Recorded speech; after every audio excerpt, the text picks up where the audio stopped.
Advertencia. En estos vídeos no se pretende hacer apología de ninguna ideología política o religiosa. Todo el material visto en este canal es creado únicamente con fines de divulgación histórica y de entretenimiento. El general Erich von Manstein fue uno de los más brillantes militares de la Wehrmacht durante la Segunda Guerra Mundial.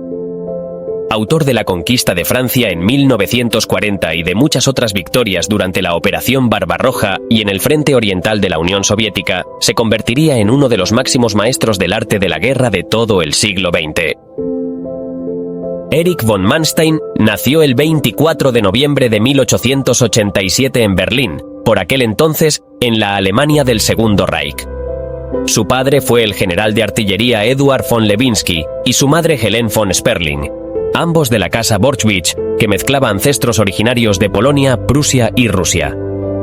Una vez muertos sus progenitores a temprana edad, Manstein sería adoptado por su tío,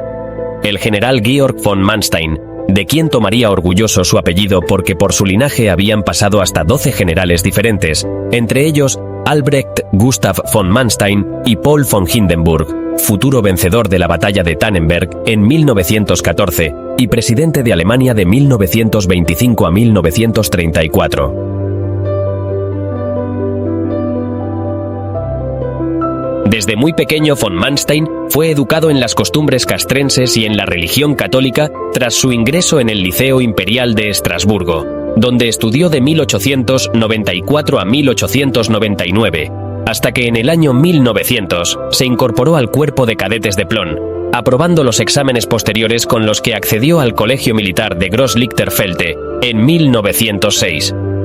Sería precisamente en este centro, en cuyas instalaciones demostraría grandes dotes militares, sacando unas notas excelentes, lo que le favoreció ser ascendido a teniente en 1907 dentro del Tercer Regimiento de la Guardia Imperial Prusiana. Al estallar la Primera Guerra Mundial en agosto de 1914, von Manstein participó en la invasión de Bélgica como parte del Segundo Regimiento de Reserva de Guardias Imperiales, distinguiéndose especialmente en la conquista de Namur. Al cabo de un mes, en septiembre, fue trasladado al frente oriental junto al ejército de su tío, el general Paul von Hindenburg, donde entre finales de 1914 e inicios de 1915 combatió en la batalla de los lagos Masurianos, avanzó sobre la Alta Silesia, irrumpió en Polonia y entró triunfalmente en la capital de Varsovia, siendo ascendido por sus acciones durante este periodo al rango de capitán. Al año siguiente, en 1916, von Manstein estuvo presente en la batalla del Somme en Francia y en 1917 en la batalla de Riga sobre Estonia. Antes de que en 1918 fuese miembro del Estado Mayor de la División de Infantería que luchó en la batalla de Reims, hasta que se produjo la derrota de Alemania. Terminada la Gran Guerra en 1918, von Manstein fue enviado a la Fuerza Defensiva Fronteriza de Breslau y posteriormente elegido como uno de los 4.000 oficiales autorizados por las cláusulas del Tratado de Versalles para constituir el ejército de la República de Weimar, Reichswehr. Al mismo tiempo en que todo esto sucedía, el capitán aprovechó sus grandes ratos de tiempo libre para formar una familia y casarse con una mujer llamada Jutta Sibylle von Loesch, a quien curiosamente pidió matrimonio 3 días después de conocerse y con la que tendría 3 hijos, Gisela, Gero y Rüdiger. Cuando Adolf Hitler alcanzó el poder en 1933, von Manstein apoyó la decisión de su tío Paul von Hindenburg, por aquel entonces presidente de la República de Weimar, de ceder la Cancillería al Führer. Sin embargo, a su muerte por enfermedad en 1934 y el acceso inmediato a la presidencia por parte de Hitler que llevó al poder al Partido Nacionalista de los Trabajadores Alemanes, von Manstein criticó a dicho movimiento por considerarlo excesivamente revolucionario y agresivo de cara al exterior. A pesar de sus quejas, fue ascendido al rango de general en 1936 y nombrado primer intendente, gracias a sus modernas teorías acorazadas con los tanques y que diseñó el boceto del poderoso cañón autopropulsado Stug. Sin embargo, cuando von Manstein denunció abiertamente la anexión del Tercer Reich a Checoslovaquia en 1938, el alto mando alemán decidió enviarlo a un destino más discreto, concretamente a la 18ª División de Infantería destacada en Liegnitz. Aquel exilio forzoso, tal y como lo consideró irónicamente von Manstein, pronto finalizó porque al año siguiente, en 1939, el general fue nuevamente llamado a filas para formar parte del Estado Mayor del Grupo de Ejércitos Sur, estacionado en Silesia, que debía comenzar la invasión de Polonia.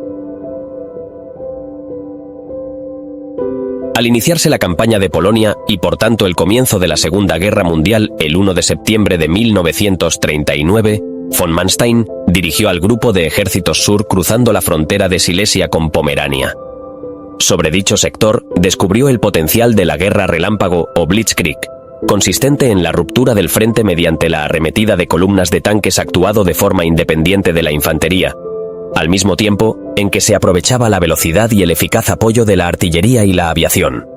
Gracias a aquella doctrina elaborada por su amigo el general Heinz Guderian, los blindados Panzer de von Manstein arrollaron al ejército polaco en Pomerania, cruzaron el río Vístula y destruyeron a varias divisiones enemigas entre Lodz y Cracovia antes de concluir la operación con la conquista total de Polonia.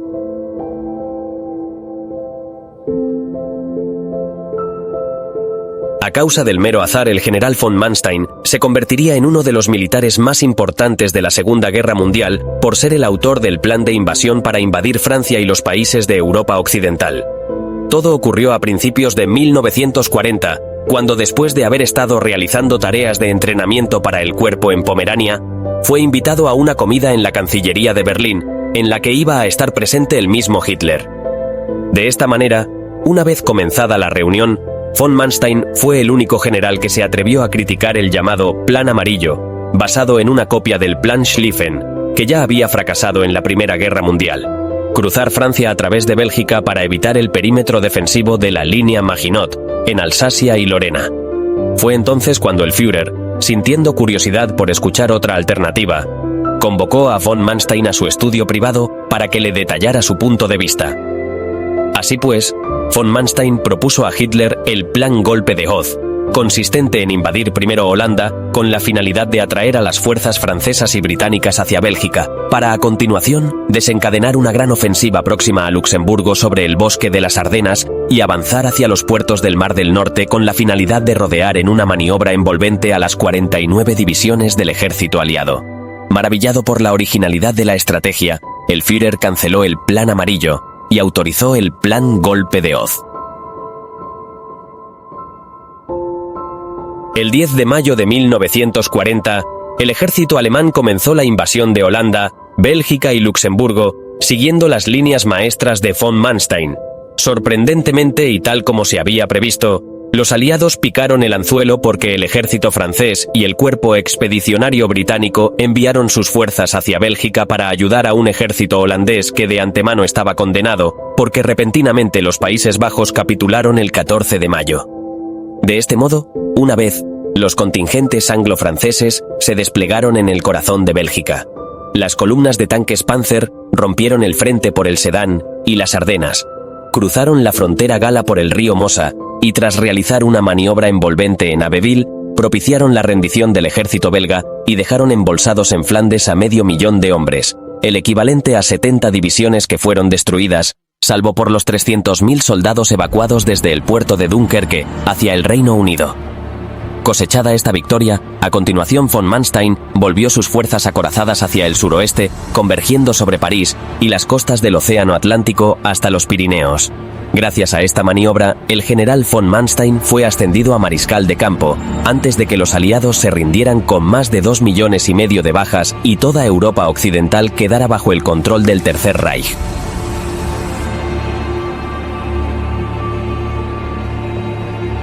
Hasta la invasión de la Unión Soviética conocida bajo el nombre Operación Barbarroja, el general von Manstein no volvería a participar en ninguna campaña sobre Europa.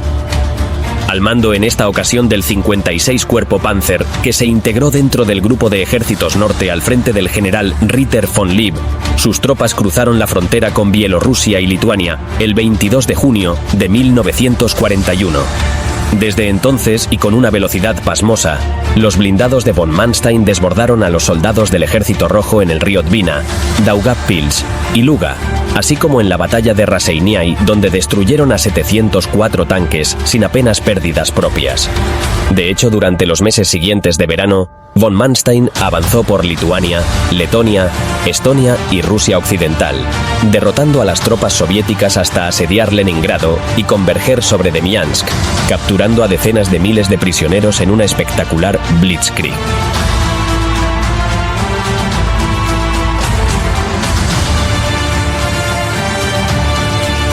Crimea fue el siguiente destino de von Manstein en el otoño de 1941, tras tomar el mando del 11º Ejército Alemán, una fuerza dependiente del Grupo de Ejército Sur que cooperaba con el Tercer Ejército Rumano, después de que Rumanía también hubiese entrado en la contienda al lado de Alemania. Durante esta fase de la campaña, el objetivo de von Manstein consistió en conquistar la península de Crimea, atravesando la fosa tártara y el istmo de Perekop hacia Yalta y Feodosia, aunque rechazando los continuos y molestos desembarcos soviéticos que desde el Mar Negro acosaban la retaguardia y la península de Kerch.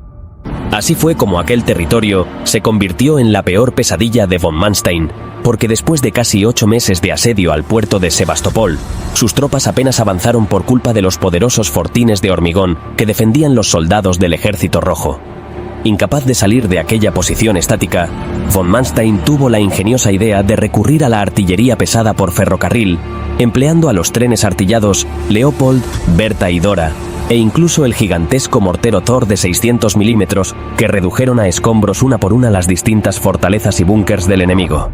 De este modo, una vez disueltas las defensas soviéticas por los cañones de gran calibre y la aviación, von Manstein dirigió a los soldados alemanes y rumanos hacia los muelles hasta conquistar definitivamente Sebastopol el 1 de julio de 1942, después de haber causado a los soviéticos unas 350.000 bajas.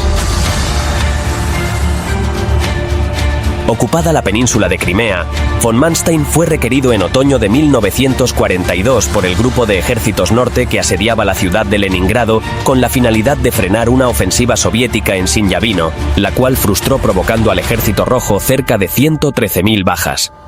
Sin embargo, menos suerte tuvo tras ser llamado por el Grupo de Ejércitos Sur para liberar al 6º Ejército Alemán embolsado durante la batalla de Stalingrado, ya que la Operación Tormenta de Invierno terminó en fracaso a finales de diciembre de 1942, cuando von Manstein fue rechazado y no fue capaz de alcanzar la ciudad por culpa de la tenaz resistencia del Ejército Rojo y el frío invierno polar que causó estragos entre las tropas germano-rumanas bajo su mando. No obstante, y pese a estos reveses, al menos la contraofensiva de von Manstein sirvió para evacuar a las 45 divisiones del Grupo de Ejércitos A, que por aquel entonces peleaban en el Cáucaso y pudieron encontrar refugio en Ucrania. A comienzos de 1943, von Manstein intentó resarcirse de la derrota en la batalla de Stalingrado tras saber que los soldados atrapados en la bolsa habían muerto diciendo: «Manstein vendrá, Manstein vendrá». Así pues, el mariscal inició la reconquista del territorio perdido, volviendo a tomar el control de la cuenca del Donetsk y venciendo al Ejército Rojo en la batalla de Kharkov, al que con unos medios muy inferiores causó 207.000 bajas y la destrucción de 605 de sus tanques. Sin embargo, el triunfo fue efímero, porque durante la Operación Ciudadela, en el verano, también conocida como la Batalla de Kursk, sus más de 900.000 soldados y 3.000 blindados que irrumpieron en Rusia Occidental y Prokhorovka, chocando contra 1.300.000 soviéticos y 7.000 tanques, a los cuales provocaron unas bajas mucho mayores de 254.000 hombres y 6.064 carros frente a 198.000 pérdidas propias con 700 carros, no fue suficiente para retomar la iniciativa en el frente oriental, sobre todo después de la decisión de Hitler de pasar a la defensiva tras recibir noticias acerca de la invasión de Italia. La Unión Soviética demostró ser muy superior en recursos al Tercer Reich desde el verano de 1943, por lo que von Manstein intentó a toda costa mantener sus posiciones en el frente oriental, protegiendo la orilla izquierda del río Dnieper, con 1 millón de efectivos germano-rumanos que resistieron en una especie de línea elástica las continuas embestidas de 2 millones de soldados soviéticos, a los que provocó más de 1 millón de bajas. Sin embargo, y pese a tantos los refuerzos, la carencia de combustible y la falta de habituallamiento forzaron a su retirada en diciembre de 1943, perdiendo durante los combates la vital capital de Kiev. Afortunadamente, la buena gestión de von Manstein durante el repliegue permitió que más de 500.000 de hombres fuesen evacuados, incluyendo una gran parte de los sitiados en la bolsa de Korsun-Cherkasy, a comienzos de 1944. La furia de Hitler ante la poca fe en la victoria de von Manstein, así como sus continuos cuestionamientos por la dirección de las operaciones bélicas en el cuartel de Obersalzberg, condujeron a que el 30 de marzo de 1944 el Führer le premiase con la condecoración de la Cruz de Caballero con hojas de roble y espadas, antes de que le anunciara su jubilación anticipada. Aquella noticia no sorprendió a von Manstein, sobre todo tras saber que su sustituto iba a ser el general nacionalsocialista llamado Walter Model, alguien que prefería decir lo que el Führer quería oír. Así pues, y a sabiendas de que el Eje iba a perder la guerra, von Manstein regresó a Alemania. Durante el resto de la Segunda Guerra Mundial, von Manstein se alojó con su familia en una casa de la Baja Baviera, donde pudo redactar sus memorias tituladas Victorias frustradas. En dicha vivienda, permaneció bajo la vigilancia de los agentes de la Gestapo hasta que el Ejército Rojo se aproximó a su hogar en 1945. Ante esta amenaza y temiendo caer prisionero de los rusos, el mariscal huyó hacia Alemania Occidental, atravesando primero Pomerania y luego la capital Berlín, hasta rendirse al ejército británico en Heiligenhafen a inicios de mayo de 1945. Cautivo de los aliados al finalizar la Segunda Guerra Mundial, von Manstein fue encerrado en el campo de prisioneros de Lüneburg, siendo posteriormente procesado en el Palacio de Justicia de Nuremberg por no haber evitado que las tropas alemanas bajo su mando hubieran cometido crímenes durante la campaña de Crimea. Curiosamente, fue defendido por oficiales británicos licenciados en Derecho y contrarios a su castigo. A raíz de tales acusaciones, se le condenó en 1950 a 12 años de cárcel, pese a ser inocente de los cargos que se le imputaron. Afortunadamente, el viejo mariscal solo cumplió 3 años de prisión, porque el 7 de mayo de 1953, y después de haber recibido la Corte Penal Internacional intensas presiones por parte del presidente Konrad Adenauer de Alemania, así como del primer ministro Winston Churchill del Reino Unido, e incluso del periodista e historiador militar Basil Lidl-Hart, von Manstein fue puesto en libertad sin cargos en plena Guerra Fría. Al ser puesto en libertad, von Manstein tuvo la oportunidad de hablar ante el Parlamento Federal de la República Federal Alemana para reorganizar de nuevo el ejército alemán de posguerra, ahora como miembro de la OTAN. Así fue como pronto recuperó su antiguo puesto de general y elaboró planes defensivos para proteger al país ante un posible ataque por parte de la República Democrática Alemana, que estaba bajo el tutelaje de la URSS. Al mismo tiempo, también ayudó al periodista británico Lidl-Hart a elaborar su gran enciclopedia sobre la Segunda Guerra Mundial y a escribir unas segundas memorias tituladas La vida de un soldado, Aus einem Soldaten, que publicó en 1958. A la edad de 85 años, y tras sufrir un ataque cerebrovascular, Erich von Manstein falleció la noche del 9 de junio de 1973. Como agradecimiento por sus servicios prestados, Alemania celebró un funeral de Estado por todo lo alto, como si el viejo mariscal fuese uno de los grandes héroes de la antigüedad.